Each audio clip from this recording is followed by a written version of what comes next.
Brojol salah satu dari 4 dapur pusaka pertama yang wajib dimiliki oleh pecinta Tosan Aji.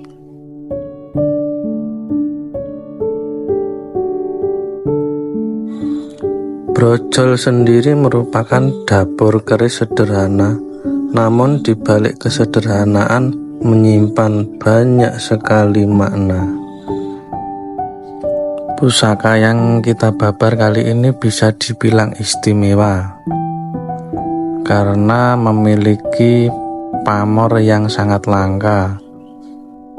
Dulunya keris ini milik salah satu kolektor ternama. Memiliki rijian berdabur lurus, gandik polos, dan ada bejetan.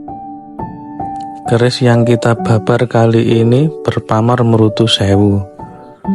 Merutu sendiri berarti hewan kecil, sewu berarti 1000, yang memiliki makna atau filosofi, suatu harapan atau doa yang diukir sang empu bagi pemiliknya, agar keberkahan datang dari berbagai penjuru kehidupan pemiliknya.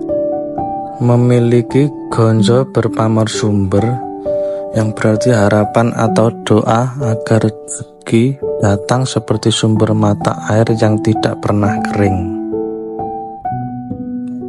Brojol sendiri memiliki makna agar kita selalu ingat untuk kembali kepada asal muasal kita. Mengingat bahwa di setiap kelahiran kita ini dihubungkan dengan akar spiritualitas yang mendalam. Selain itu, brojol sendiri memiliki makna tentang kesuksesan dalam menjalani hidup serta keselarasan antara kehidupan dunia dan kehidupan akhir.